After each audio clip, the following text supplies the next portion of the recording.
Sunod naman natin pag-isa ang bawang tsaka sibuyas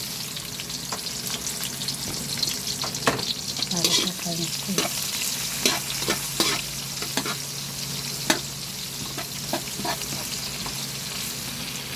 Sunod naman natin ang shrimp cubes.